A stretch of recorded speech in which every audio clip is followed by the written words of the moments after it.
Good morning, students. Today's lecture is related with the format of cash flow statement. In this lecture, we will discuss the format of cash flow statement. So, as we discussed earlier, that three main activities are there in a business unit. Very first is operating type of activities, second one is investing, and third one is financing activities. तो जो पूरी balance sheet है आपकी company की, वो three categories में आपने divide करने होते हैं उनके टर्म्स को. लाइक अगर आपकी शेयर कैपिटल है, वेरी फर्स्ट लाइबिलिटी साइड से अगर हम डिस्कस करें, सो उसमें share capital, long term borrowings और शॉर्ट टर्म बोरोइंग्स, ये थ्री मेन टर्म्स रहती हैं, जिसमें से शेयर कैपिटल आपकी फाइनेंसिंग एक्टिविटी में चली जाती है.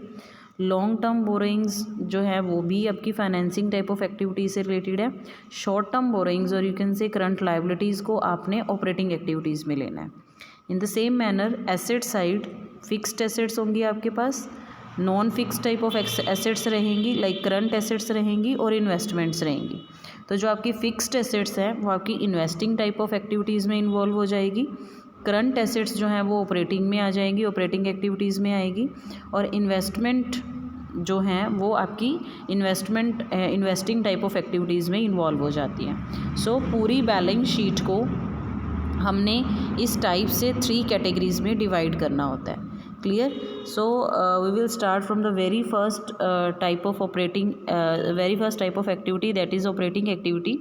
सो to calculate the flow of cash, means inflow or outflow of cash from operating activity, we have to follow this process. Very first is net profit as per statement of profit and loss. Means in this category we have to calculate the amount of profit before tax and extraordinary item. हमने सबसे पहले ऐसे profit को लेना है जिसमें से अभी टैक्स की डिडक्शन नहीं हुई हो और कोई भी एक्स्ट्रा ऑर्डिनरी आइटम्स की डिडक्शंस नहीं हुई हो. तो आपके पास क्वेश्चन में सॉल्यूशन के रिगार्डिंग 2 इयर्स का डाटा होगा, 2 इयर्स की बैलेंस शीट गिवन होगी. वो 2 इयर्स की बैलेंस शीट में आपके पास प्रीवियस ईयर का डाटा और करंट ईयर का डाटा रहेगा. क्लियर? तो अगर आपको ये दोनों डाटाज गिवन हैं, then you have to subtract previous year data, previous year profit amount from current year. ठीक है? इस साल के प्रॉफिट में से लास्ट ईयर के प्रॉफिट को आपने माइनस करके जो एग्जैक्ट अमाउंट आएगा वो आपने यहाँ लेना है. लेकिन ध्यान ये रखना कि वो जो प्रॉफिट है वो बिफोर टैक्स होना चाहिए और बिफोर एक्स्ट्रा ऑर्डिनरी आइटम होना चाहिए. तो यहाँ पे आपके पास 2 टाइप का प्रॉफिट गिवन हो सकता है क्वेश्चन में. Profit as per profit and loss account हो सकता है, या फिर surplus, that is balance in statement of profit and loss account के नेम से हो सकता है. तो इन दोनों को हमने before tax and extraordinary items कैसे बनाना है. पहले तो ये प्रॉफिट्स होते क्या हैं. जो profit as per profit and loss account होता है, that is the profit which you have to calculate at the end of the profit and loss account. Means आपने profit and loss account prepare किया, उसमें से आपने interest on debentures और interest on long term borrowings और other operating non operating expenses को deduct किया and then tax की डिडक्शन किया. आफ्टर डिडक्टिंग टैक्स जो प्रॉफिट आपके पास रहा, that is profit as per profit and loss account. But जो सरप्लस अमाउंट होता है, सरप्लस और balance in statement of profit and loss account, ये वो अमाउंट ऑफ प्रॉफिट है जिसमें से टैक्स डिडक्शन करने के बाद आपने डिविडेंड पे कर दिया है, जिसमें से आपने रिजर्व्स को ट्रांसफ़र्स कर दिए हैं. तो मीन्स आपको बैलेंस शीट में जो प्रॉफिट गिवन है, that is your surplus amount of profit and loss account. Means सारी डिडक्शंस करने के बाद, टैक्स की डिडक्शन, डिविडेंड की डिडक्शन, सारे टाइप के डिविडेंड, चाहे वो इंटरम डिविडेंड है या फिर प्रपोज डिविडेंड है, और सारे रिजर्व्स में ट्रांसफ़र करने के बाद, एक्स्ट्रा ऑर्डिनरी आइटम्स और एक्सपेंसेस को करने के बाद जो अमाउंट है प्रॉफिट का बैलेंस शीट में रखा हुआ, that is your surplus amount. Clear? तो अगर आपको profit as per profit and loss account given है, that means only tax deduction is there and extraordinary expense deduction is there and refund of tax deduction addition is there. तो आपने इसको before tax and extraordinary item बनाने के लिए जो terms को already deduct कर दिया है उसको वापस से ऐड करेंगे, और जिन टर्म्स को आपने ऐड कर दिया है उनको सब्ट्रैक्ट करेंगे. लाइक नेट प्रॉफिट में से आपने टैक्स की डिडक्शंस जो हैं वो कर दी होंगी. देखो, टैक्स आपको क्वेश्चन में 2 टाइप से गिवन होगा. एक होगा प्रोविज़न फॉर टैक्स, एक होगा टैक्स पेमेंट. ठीक है। जो प्रोविज़न फॉर टैक्स होता है वो क्या होगा, एक टाइप ऑफ सेविंग रहती है। सपोज़ हम एक एग्जांपल से करेंगे, हमने कोई ड्रेस परचेज़ करनी है और उसके लिए हम अमाउंट कलेक्ट कर रहे हैं अपनी पॉकेट मनी में से, साइड पे रख रहे हैं, एक पिगी बैंक में डाल रहे हैं। तो उसके बाद जब उसमें प्रॉपर कलेक्शन हो जाती है और हम उसमें से जो ड्रेस है उसकी परचेजिंग कर लेते हैं, सपोज़ कुछ एक्स्ट्रा अमाउंट रह गया तो हम उसी पिगी बैंक में ही छोड़ देते हैं। Same type of provision and taxes, provision for taxes there means हम यहाँ पे एक पिगी बैंक बना लिया है हमने, उसका नाम दे दिया है प्रोविज़न फॉर टैक्स। हम हर साल उसमें सपोज़ 5000 का अमाउंट जो है वो प्रॉफिट में से प्रोविज़न फॉर टैक्स में डालते हैं for the payment of tax. Eight the end of the session जितना भी अमाउंट ऑफ टैक्स रहता है उसकी पेमेंट हम प्रोविज़न फॉर टैक्स के अमाउंट में से ही कर देते हैं, जो एक्स्ट्रा बचा हुआ है वो नेक्स्ट ईयर्स में यूज़ हो जाएगा। सो इस टाइप की डिडक्शन मीन्स हमने जो प्रॉफिट में से वो 5000 का लमसम अमाउंट जो प्री डिटर्मिन्ड है, हमने सोच के रखा हुआ है, वो हमने 5000 का अमाउंट डाल दिया, मीन्स प्रॉफिट में से डिडक्ट कर दिया, तो वो प्रोविज़न फॉर टैक्स है। ऐसा टैक्स का अमाउंट आपने कहीं पे भी किसी को पे नहीं किया, वो अभी बिजनेस में ही है, कंपनी में ही है, एक सेविंग बॉक्स में पड़ा हुआ है, एक पिगी बॉक्स में पड़ा हुआ है, तो उसमें कैश का कहीं पे भी आउटफ्लो नहीं हुआ। इसीलिए हम उस अमाउंट ऑफ टैक्स को रिटर्न ऐड कर देंगे, वापस से ऐड कर देंगे। And extraordinary expense if is there, extraordinary expense means like किसी एम्प्लॉई ने वॉलंटरली रिटायरमेंट ले लिया और उसको हमने एमरजेंसी में पेमेंट किया है। सो ये ऐसा एक्सपेंस है जो ऑर्डिनरी नहीं है, मीन्स नॉर्मली नहीं होता, कभी कभी होता है। So that type of extraordinary expense you have to add back in the amount of net profit. अगर कोई रिफ़ंड ऑफ टैक्स है, रिफ़ंड ऑफ टैक्स मीन्स आपने टैक्स जो है एक इमेजिनरी अमाउंट पे कर दिया है, लेकिन टैक्स अथॉरिटी की कैलकुलेशन के अकॉर्डिंग वो अमाउंट एक्सेस में है, तो वो आपको जितना आपने एक्स्ट्रा पे कर दिया है वो रिटर्न कर देती है, रिफ़ंड कर देती है। अगर ऐसा कोई रिफ़ंड आपके पास प्रॉफिट एंड लॉस अकाउंट की क्रेडिट साइड में आया है तो उसको आपने माइनस करना है, क्योंकि वो बिज़नेस एक्टिविटी नहीं है, बिज़नेस एक्टिविटी की इनकम नहीं है, इसलिए आप उसको माइनस कर दोगे। सो ये 2 एडिशन और 1 सब्ट्रैक्शन के बाद जो अमाउंट आएगा वो आपका net profit before tax and extraordinary item रहेगा। इन द सेम मैनर अगर आपके पास यही अमाउंट सरप्लस फॉर्म में गिवन है, surplus balance in statement of profit and loss form में गिवन है, तो उसमें आपने क्या करना है, जो भी नेट प्रॉफिट है, net profit means current year profit minus previous year profit, उसमें आपने सेम वही प्रोविज़न फॉर टैक्सेशन ऐड कर देना है। ठीक है, आपने जो है एक्स्ट्रा ऑर्डिनरी एक्सपेंस को ऐड कर देना है, रिफंड ऑफ टैक्स को माइनस कर देना है जो आपने पहले किया है। इसके साथ ही उसमें से डिविडेंड डिक्लेयर हो चुका है, तो ये जो डिविडेंड है ये आपकी फाइनेंसिंग टाइप ऑफ एक्टिविटी है। आपने फाइनेंस कलेक्ट करने के लिए जो शेयर्स और अदर फाइनेंशियल सिक्योरिटीज़ इशू की थी उस पर आपने डिविडेंड और इंटरेस्ट वगैरह की पेमेंट की है, तो वो आपने रिटर्न करना है, मींस वो आपने ऐड बैक करना है। वो आपकी फाइनेंसिंग एक्टिविटीज़ में इन्वॉल्व होगा, लेकिन वो आपने प्रॉफिट में से माइनस कर दिया, प्रॉफिट में से पेमेंट दिखा दी है, तो ऑपरेटिंग एक्टिविटी नहीं है, वो प्रॉफिट में से माइनस नहीं होना चाहिए, फाइनेंसिंग एक्टिविटी है, इसको वापस से ऐड कर दो। प्रपोज डिविडेंड भी और इंटरिम डिविडेंड भी ऐसे ही, अगर आपने कोई अमाउंट रिजर्व्स में ट्रांसफ़र किया है उस कंडीशन में भी वो रिज़र्व में आपके सेफ पड़ा हुआ है, कोई कैश आउटफ्लो नहीं हुआ है, वो सिर्फ एक आपने प्रॉफिट में से डिडक्शन करके एक सेफ एक सेपरेट हेड में डाल दिया है, तो उस कंडीशन में वो भी आपको रिटर्न करना पड़ेगा, वो भी आपको ऐड बैक करना पड़ेगा। अब प्रपोज डिविडेंड और इंटरिम डिविडेंड्स में क्या डिफरेंस है, देखो कंपनी को स्टैट्यूटरी मीटिंग कॉल करना, जिसको हम एनुअल जर्नल मीटिंग बोलते हैं, वो कॉल करना ईयर एंडिंग में कंपल्शन में रहता है। सो उसके लिए कंपनी अपने सारे इक्विटी शेयर होल्डर्स को कॉल करती है। मेनली ये फाइनल जो इक्विटी शेयर होल्डर्स का डिविडेंड है उसका अमाउंट डिक्लेयर करने के पॉइंट ऑफ व्यू से ये मीटिंग कंडक्ट करते हैं ये, ठीक है। या फिर अदर कोई इंपॉर्टेंट डिसीजन लेना है उस कंडीशन में भी कॉल कर सकते हैं अपने इक्विटी शेयर होल्डर्स को।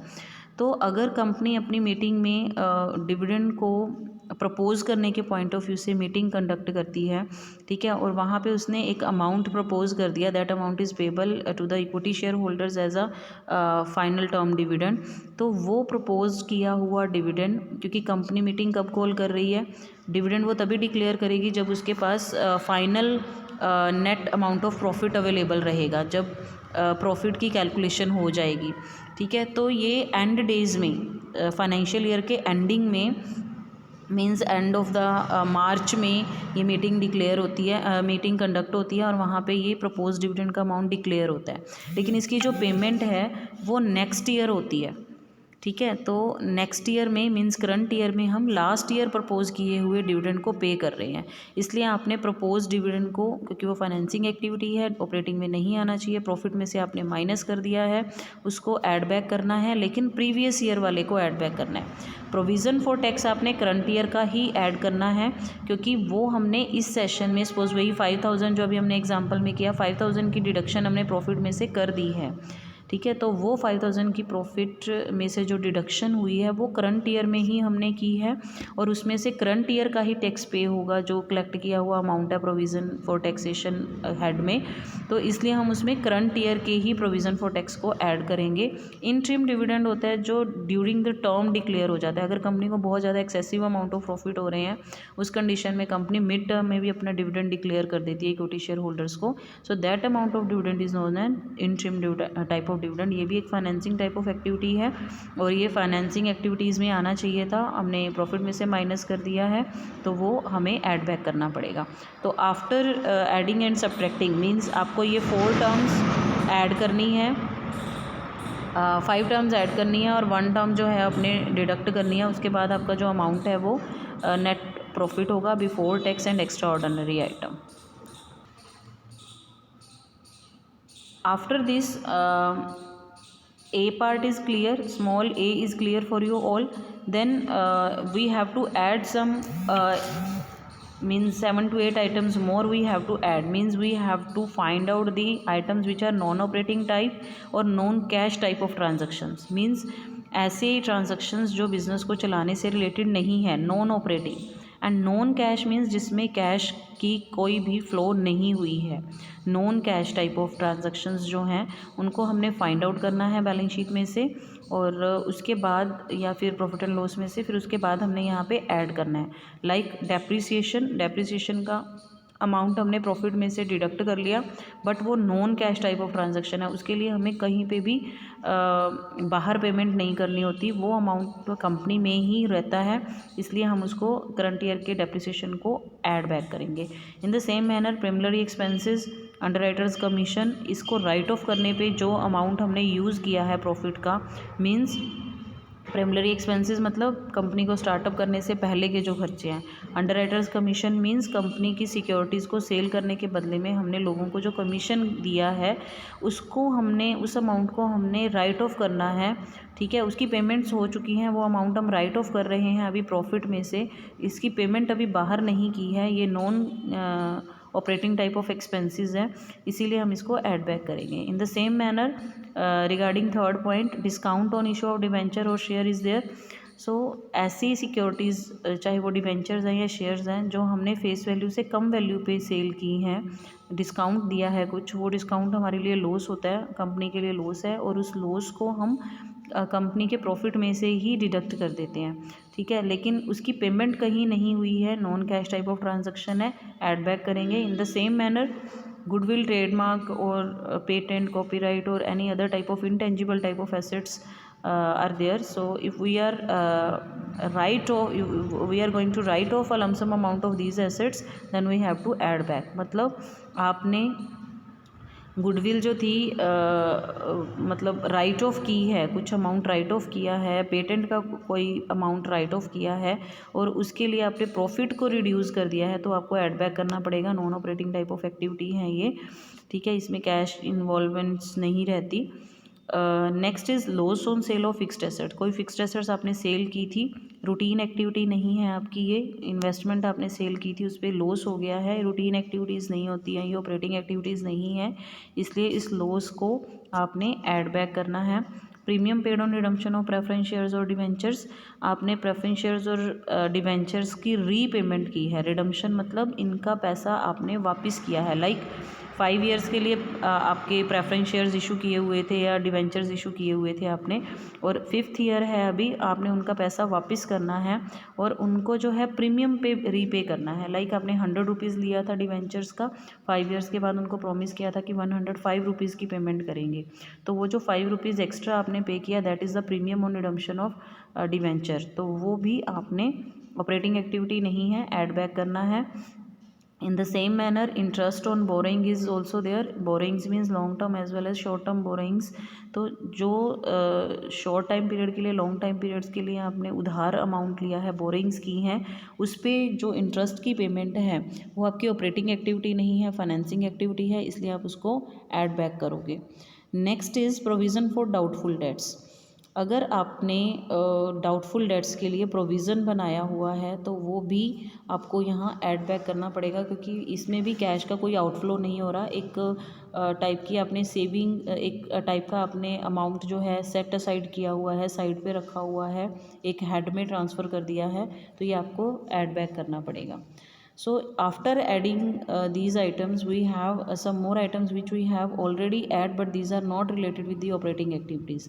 आपको प्रॉफिट एंड लॉस अकाउंट के क्रेडिट साइड में कुछ टर्म्स गिवन होंगी जो इनकम्स शो होंगी, लेकिन वो ऑपरेटिंग इनकम्स नहीं है, तो आपने उनको ऐड कर रखा है, वो आप माइनस करोगे। कौन कौन सी टर्म्स हो सकती हैं? डिविडेंड रिसीव्ड, इंटरेस्ट रिसीव्ड और रेंट रिसीव्ड। डिविडेंड आपको कब रिसीव होगा? जब आपने कहीं पैसा इन्वेस्ट किया होगा किसी और कंपनीज़ के शेयर्स में। आपको इंटरेस्ट कब रिसीव होगा? जब आपने as a lender amount provide करवाया होगा सेकंड पार्टी को, उस पर आपको इंटरेस्ट मिलेगा। इन द सेम मैनर आपने कोई बिल्डिंग रेंट पे दी हुई है तो रेंट की इनकम भी आपकी प्रॉफिट एंड लॉस के क्रेडिट साइड पे हो सकती है, लेकिन ये आपकी इन्वेस्टिंग एक्टिविटीज़ हैं, ऑपरेटिंग एक्टिविटीज़ नहीं है, तो इनकी इनकम्स को भी हम ऐड नहीं करते प्रॉफिट में, इसलिए उसको माइनस कर देंगे ऑपरेटिंग प्रॉफिट बनाने के लिए। इन the same manner profit on sale of fixed assets और इन्वेस्टमेंट इज़ देयर। ये आपकी रूटीन एक्टिविटी नहीं है, ऑपरेटिंग एक्टिविटी नहीं है, तो जितना भी अमाउंट प्रॉफिट हुआ है सेल पे वो आपने ऐड बैक लेस करना है। आपने ऑलरेडी ऐड किया हुआ है, माइनस करना है इसको। Excess provision for doubtful debts, आपने प्रोविज़न फॉर डाउटफुल डेट्स में जो अमाउंट डाला था, ठीक है, वो आपने एक्स्ट्रा डाल दिया और उस एक्स्ट्रा अमाउंट को आपने विड्रॉ कर लिया है, उस पिगी बैंक में से निकाल लिया है, तो आपने उसको प्रॉफिट एंड लॉस के क्रेडिट साइड पे शो किया होगा, लेकिन ये भी आपकी इनकम का पार्ट नहीं है, इसलिए इसको लेस करोगे।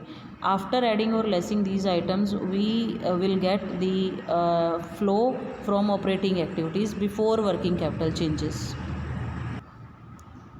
सो flow from operating activities before working capital changes का मीन्स क्या है कि हमने ऑपरेटिंग एक्टिविटीज़ का फ़्लो तो निकाल लिया है, लेकिन अभी इसमें करंट एसेट्स और करंट लायबिलिटीज़ को इन्वॉल्व नहीं किया है।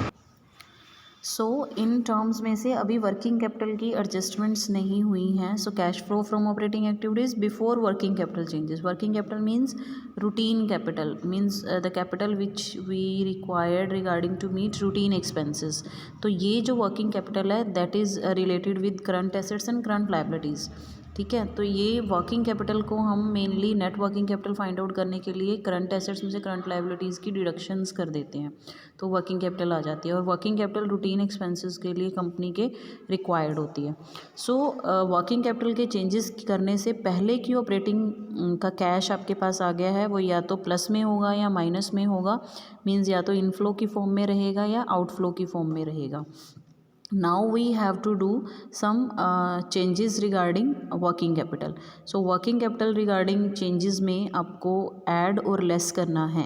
So ध्यान रखना, add A for add और D, add के स्पेलिंग्स होंगे ADD, तो लर्न करने का वे है इसको ध्यान में रखने के लिए। A for add and again D for decrease, decrease in current assets, ठीक है। Decrease in current assets and increase in current liabilities, इन दोनों को आपने ऐड करना है। Reason behind it that we have to decrease in current assets. Like current assets में आपके पास suppose डेटर्स हैं, ठीक है, डेटर्स आपकी करंट एसेट्स हैं, और डिक्रीज़ होने का मतलब है कि आपने उनसे अमाउंट रिकवर कर लिया, ठीक है। लाइक लास्ट ईयर आपके पास 50,000 के डेटर्स थे, इस बार आपके जो डेटर्स हैं वो 25,000 के हैं, तो इसका मीन्स है कि आपने उनसे 25,000 रुपीज़ की रिकवरी कर ली है, तो 25,000 का अमाउंट जो है वो आपके पास कैश फॉर्म में आया होगा। तो आपकी कैश की इनफ्लो हुई होगी, इसीलिए आपने उसको ऐड करना है। In the same manner increase in current liabilities means last year के कंपैरेटिवली आपकी करंट लायबिलिटीज़ इंक्रीज़ हुई हैं, मीन्स उस कंडीशन में भी आपके पास कैश आया होगा, सो कैश का इनफ्लो होगा। लेकिन इसमें ध्यान रखना कि आपने करंट एसेट्स के टाइम करंट एसेट्स की जो डिक्रीज़ लेनी है उसमें कैश एंड कैश इक्विवेलेंट को नहीं लेना। कैश एंड कैश इक्विवेलेंट मैंने आपको लास्ट लेक्चर में एक लिस्ट दी थी, like cash in hand, cash at bank, deposits, FDs, marketable securities which are convertible into cash within 3 months. तो इनको हमने लास्ट में बाद में लेना है सारी एक्टिविटीज़ के बाद। तो यहाँ पे आपने उन करंट एसेट्स में करंट इन्वेस्टमेंट्स को नहीं लेना, और मार्केटेबल सिक्योरिटीज़ बोलते हैं इनको, या कैश एंड कैश इक्विवेलेंट की जो भी टर्म्स है वो आपने नहीं लेनी। इन the same manner current liabilities की कैलकुलेशन के टाइम पे आपने बैंक ओवरड्राफ्ट को नहीं लेना, इसको हमने फाइनेंसिंग एक्टिविटीज़ में लेना है, कैश क्रेडिट को भी नहीं लेना आपने। Clear. Next is less terms are just opposite to the adding items, means add हमने किया है डिक्रीज़ इन करंट लायबिलिटीज़ को, तो हम लेस करेंगे इंक्रीज़ इन करंट एसेट्स को। ऐड हमने किया है डिक्रीज़ इन करंट एसेट्स को, तो लेस करेंगे इंक्रीज़ इन करंट एसेट्स को। Clear. Increase in current assets का मीन्स कि लास्ट ईयर के कंपैरेटिवली हमारी करंट एसेट्स बढ़ गई हैं, तो ऑब्वियसली हमने उसको परचेज़ किया होगा तभी बढ़ी होंगी, और परचेज़ करने के लिए हमारी कैश का आउटफ्लो हुआ होगा, तो कैश गई होगी, इसीलिए इसको माइनस करेंगे। सेम रीज़न आपका डिक्रीज़ इन करंट लायबिलिटीज़ के लिए भी रहेगा। So after doing these adjustments we will get cash generated और यूज्ड फ्रॉम ऑपरेटिंग एक्टिविटीज़। ठीक है, यहाँ पे या तो कैश आई होगी, जनरेट हुई होगी, अगर आपका पॉजिटिव में आ रहा है ये सारी चीज़ें ऐड लेस करने के बाद, अगर आपका माइनस आ रहा है, नेगेटिव आ रहा है, तो कैश यूज्ड होगी। क्लियर। तो यहाँ से कैश जनरेटेड और कैश यूज्ड आ जाएंगी from operating activities. Now you have to deduct the final payment of tax. Income tax जितना भी आपने पे किया है आपको क्वेश्चन में क्लियर फॉर्म में गिवन होगा, अगर नहीं दिया हुआ तो हम ये एज्यूम कर लेंगे कि जितना भी हमने प्रोविज़न फॉर टैक्स बनाया था इस सेशन में, जो आपने ऐड किया है अभी ऊपर ऑपरेटिंग एक्टिविटीज़ जब कैलकुलेशन कर रहे थे, तो वही हम एज्यूम कर लेंगे कि वही टैक्स पेड है। अदरवाइज़ अगर आपको सेपरेटली गिवन है टैक्स पेड, तो आपने यहाँ पे इनकम टैक्स पेड के अमाउंट को माइनस कर देना है, और अगर आपको कोई रिफ़ंड मिला है वो पेमेंट नहीं होती इसलिए उसको ऐड कर देंगे, तो फाइनली आपके पास नेट कैश फ्लो आ जाएगा फ्रॉम ऑपरेटिंग एक्टिविटीज़। सो ये आपकी फर्स्ट एक्टिविटी रहेगी। After then you have to calculate cash flow from investing and financing activities. Come to the next activity that is cash flow from investing activities. तो हमने यहाँ पे जहाँ पैसा invest किया है वो एक्टिविटीज़ को लेना है, तो उसके लिए आपने बैलेंस शीट की एसेट साइड को जज करना है। एसेट्स में आपको फिक्स्ड एसेट्स मिलेंगी और इन्वेस्टमेंट्स मिलेंगी, ये दोनों ही आपने यहाँ पे कंसीडर करनी है, क्योंकि करंट एसेट्स को हम ऑलरेडी ऑपरेटिंग में अभी ले चुके हैं वर्किंग कैपिटल सेटलमेंट में। सो cash flow from investing activities के लिए भी आपको कुछ टर्म्स को ऐड करना है, कुछ लेस होंगी। ऐड करने वाली टर्म्स कौन सी हैं? Proceeds from sale of fixed assets, tangible type of fixed assets. Fixed assets 2 types की होंगी जिनके फिजिकल अपीयरेंस होगा। Tangible type of fixed assets जो फिजिकल अपीयरेंस नहीं रखती, intangible type of fixed assets ये आप ऑलरेडी जानते हो। तो प्रोसीड्स का मीन्स अगर आपने फिक्स्ड एसेट्स को सेल किया है, ठीक है, कैसे पता चलेगा सेल किया है? वो आपको इंस्ट्रक्शंस गिवन होंगी, या फिर आप लास्ट ईयर के डाटा के साथ कंपेयर कर लोगे। इस सेशन में अगर लास्ट ईयर वाली fixed assets like building last year जो थी वो 3 लाख की थी, और इस सेशन में आके वो 2 लाख की रह गई, और बाकी अदर कोई इन्फॉर्मेशन आपको गिवन नहीं है, तो इसका मीन्स क्या हुआ कि आपने उसको सेल किया है। तो सेल करने से जितनी भी इनकम आपके पास आई हैं टेंजिबल और इनटेंजिबल टाइप की सिक्योरिटीज़ से, वो आपने यहाँ पे इनकम्स को ऐड करना है, क्योंकि इसमें कैश का इनफ्लो हुआ होगा। इन द सेम मैनर अगर आपने इन्वेस्टमेंट्स को सेल किया है तो उसके प्रोसीड्स भी ऐड हो जाएंगे, बट इन्वेस्टमेंट्स में ध्यान रखना कि करंट इन्वेस्टमेंट्स नहीं होनी चाहिए। Current investment marketable type of securities या आप कैश एंड कैश इक्विवेलेंट्स में लोगे।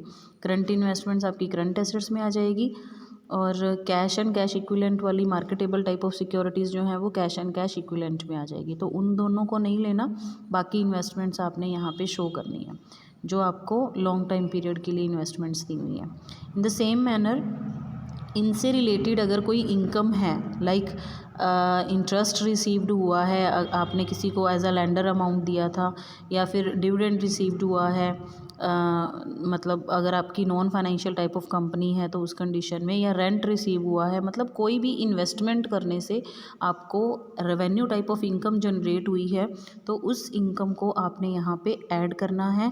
इन द सेम मैनर अगर एक्सपेंसेस हुए हैं, आपने परचेजेस की हैं, तो वो माइनस हो जाएंगी। लाइक फिक्स्ड एसेट्स आपने परचेज की है, लास्ट ईयर 3 लाख की बिल्डिंग थी, इस साल 5 लाख की बिल्डिंग हो गई और अदर इन्फॉर्मेशन गिवन नहीं है कुछ भी, तो इट मीन्स आपने 2 लाख की बिल्डिंग को परचेज़ किया है।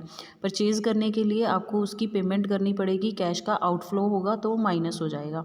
इन सेम फॉर्म इन्वेस्टमेंट्स की परचेजिंग भी आपकी लेस हो जाएंगी। इनटेंजिबल टाइप ऑफ एसेट्स की परचेजिंग, लाइक गुडविल आपने परचेज़ की है तो वो यहाँ पे माइनस हो जाएगी। गुडविल की परचेजिंग का क्या पता चलेगा, लास्ट ईयर गुडविल जो थी वो 20,000 की थी, इस सेशन में गुडविल आपको इस ईयर 40,000 की शो की हुई है। इट मीन्स आपने गुडविल की परचेज़ की है, तो वो परचेजिंग के लिए आपने कैश पेमेंट की होगी 20,000 की। 40,000 माइनस 20,000 करके देख लेना, जो भी डिफरेंस है वो पेमेंट होगा। पेमेंट में कैश आउटफ्लो होगा तो वो आपकी इन्वेस्टमेंट है, इन्वेस्टिंग में आपने माइनस करना है। अगर ऐसे ही राइट ऑफ किया हुआ है, ठीक है, मीन्स लास्ट ईयर के कंपैरेटिवली अगर आपकी अमाउंट ऑफ गुडविल कम हुई है, लास्ट ईयर आपकी 20,000 की गुडविल शो की हुई थी, इस सेशन में आपकी 5,000 की गुडविल शो की हुई है, इट मीन्स कम हुई है, तो वो आपने राइट ऑफ किया होगा 15,000 का अमाउंट। अगर वो right of type of goodwill है, वो आपने ऑपरेटिंग एक्टिविटीज़ में ऐड करनी है। अगर आपकी परचेजिंग टाइप ऑफ गुडविल है तो वो आपने यहाँ पे लेस करनी है। इन द सेम मैनर अगर कोई एक्स्ट्रा ऑर्डिनरी आइटम है इन्वेस्टमेंट की, लाइक अगर कोई मशीनरी है, उसको वो फायर के अगेंस्ट कोई क्लेम आपको इंश्योरेंस कंपनी से मिला है, तो वो एक्स्ट्रा ऑर्डिनरी इनकम होगा, ठीक है। और ये एक्स्ट्रा ऑर्डिनरी इनकम आपकी फिक्स्ड एसेट्स या इन्वेस्टमेंट से रिलेटेड है, तो आपने यहाँ पे उसमें इस हेड में उसको माइनस करना है। After addition and subtraction of these terms, you will easily get the cash flow from, cash flow means cash used or generated from investing activities. अगर आपकी सारा एडलेस करने के बाद आंसर जो है वो पॉजिटिव फॉर्म में है, then cash generated from investing activities, otherwise cash used in investing activities. Next and the third one is cash flow from financing activities. अब यहाँ आपने, क्योंकि बैलेंस शीट की एसेट साइड आपकी कंप्लीट हो गई है, मीन्स आपने फिक्स्ड एसेट्स और इन्वेस्टमेंट को यहाँ इन्वेस्टिंग एक्टिविटीज़ में ले लिया और करंट एसेट्स आपकी ऑपरेटिंग एक्टिविटीज़ में यूज़ हो गई। अब आपकी बैलेंस शीट की लायबिलिटी साइड की टर्न है, उसमें आपके पास 3 टर्म्स हैं, एक शेयर कैपिटल, एक लॉन्ग टर्म बोरिंग्स और एक short term borings. Short term borrowings और करंट लायबिलिटीज़ आप ऑलरेडी ले चुके हो इन्वेस्टिंग में, ऑपरेटिंग एक्टिविटीज़ में, सॉरी। तो अभी आपके पास 2 टर्म्स हैं, एक शेयर कैपिटल और एक लॉन्ग टर्म बोरिंग्स। ये दोनों फाइनेंशियल सोर्सेज हैं कंपनी के, फाइनेंसिंग एक्टिविटीज़ में इन्वॉल्व होंगे। तो यहाँ आपने फाइनेंसिंग एक्टिविटीज़ निकालने के लिए कुछ टर्म्स को ऐड करना है, मींस ऐसी टर्म्स आपने फाइंड आउट करनी है जहाँ से आपके पास कैश का इनफ्लो हुआ है। सो शेयर कैपिटल और बोरोड कैपिटल दोनों में से ही आपने इनफ्लो को फाइंड आउट करना है। So very first is proceeds from issue of shares और डिवेंचर्स और लॉन्ग टर्म बोरिंग्स, ठीक है। मींस प्रोसीड्स का मीन्स है इनकम। अगर आपने शेयर इशू किए हैं, डिवेंचर इशू किए हैं, लॉन्ग टर्म बोरिंग्स ली हैं और उससे आपके पास कैश आया है, तो वो cash inflow from investing financing activities रहेगा। लेकिन इसमें ध्यान रखना कि कई बार हम जो कैश आता है उसके बदले में हमें कुछ एक्सपेंसेस करने पड़ते हैं, लाइक आपने शेयर इशू किए हैं या डिवेंचर्स इशू किए हैं, तो उस कंडीशन में हो सकता है कि आपने अंडरराइटर्स को कमीशन पे किया हो, या आपने शेयर को इशू करने के लिए अदर एक्सपेंसेस किए हों, कुछ अमाउंट ऑफ डिस्काउंट दिया हो, ठीक है। तो ये अगर एक्सपेंसेस किए हैं तो आपके प्रोसीड्स जो अमाउंट है, जो अमाउंट रिसीव हुआ है उसमें से माइनस हो जाएगा। लाइक आपका 1 लाख रुपीज़ आया है, 1 लाख रुपये की आपकी कलेक्शन हुई है, आपने इक्विटी शेयर इशू किए थे, ठीक है। 10,000 इक्विटी शेयर आपने at the rate of 10 each के अकॉर्डिंग इशू किए हैं, तो आपके पास 1 लाख रुपये आया है। लेकिन उस 1 लाख रुपये को रिसीव करने के लिए आपने जो है 10,000 के एक्सपेंसेस किए हैं। ये एक्सपेंसेस कुछ अंडरराइटर कमीशन से रिलेटेड है, कुछ आपने डिस्काउंट दिया है उससे रिलेटेड है, कुछ आपका जो है आपने कमीशन वगैरह पे किया है या अदर एक्सपेंसेस किए हैं, प्रिंटिंग एक्सपेंसेस हुए हैं शेयर को प्रिंट करवाने में, प्रोस्पेक्ट्स को प्रिंट करवाने में। तो आपकी जो प्रोसीड्स हैं वो 1 लाख की नहीं होंगी। 1 लाख माइनस 10,000 मीन्स एक्सपेंसेस को माइनस करने के बाद आपकी जो एग्जैक्ट अमाउंट आपको मिला है, जितना कैश आया है एग्जैक्ट अमाउंट, वो आपने यहाँ राइट करनी है। लेकिन अगर आपने इन सिक्योरिटीज़ को प्रीमियम पे इशू किया था, लाइक आपने वो 1 लाख वाले डिवेंचर्स या शेयर्स को 1,10,000 में इशू किया है, तो आपकी प्रोसीड्स 1 लाख की नहीं होकर 1,10,000 की होगी। तो आपने वो प्रोसीड्स जो है वो एग्जैक्ट अमाउंट की लेनी है, एक्सपेंसेस को डिडक्ट करके, प्रीमियम को ऐड करके। इन the same manner long term borings के लिए रखोगे, और बैंक ओवरड्राफ्ट का भी आपने इसी कैटेगरी में ही डालना है। Next is less terms. Less कौन कौन सी टर्म्स होंगी? जहाँ पे आपकी कैश का आउटफ्लो हुआ है, ठीक है, जहाँ पे आपने कैश को यूज़ किया है। लाइक आपने फाइनल डिविडेंड डिक्लेयर किया है, जो डिविडेंड हमने प्रपोज डिविडेंड ऑपरेटिंग में माइनस ऐड किया था ऑपरेटिंग एक्टिविटीज़ में, वो यहाँ पे माइनस होगा क्योंकि वो फाइनेंसिंग एक्टिविटी है और उसमें कैश का आउटफ्लो हो रहा है। इंटरिम डिविडेंड, प्रपोज डिविडेंड, जिसको हम फाइनल डिविडेंड भी बोलते हैं, वो आपके यहाँ माइनस होंगे कैश के आउटफ्लो की वजह से। इन द सेम मैनर डिवेंचर्स को अगर आपने पेमेंट की है इंटरेस्ट की, तो वो पेमेंट, या लॉन्ग टर्म के जो लोन्स हैं उनकी इंटरेस्ट की पेमेंट हुई है, वो भी आपको यहाँ माइनस करनी होगी। किसी भी टाइप की फाइनेंशियल सिक्योरिटी की आपने रीपेमेंट की है, लाइक आपने 5 लाख का लोन लिया हुआ था बैंक से और आपने वो 5 लाख की पेमेंट कर दी, बैंक का लोन जो है वो कवर कर दिया, पे कर दिया, तो उस कंडीशन में कैश आउटफ्लो होगा। इन the same manner redemption of debentures और प्रेफरेंस शेयर्स अगर आपके हैं, तो उस कंडीशन में भी पेमेंट होगी और उस पेमेंट को आपने यहाँ पे माइनस करना है क्योंकि कैश का आउटफ्लो होगा, ठीक है। Payment for buy back of shares as extraordinary activity, ठीक है, आपने अपने ही शेयर्स को ओपन मार्केट से परचेज़ किया है, ठीक है, रिडम्पशन पॉइंट ऑफ व्यू से, ठीक है।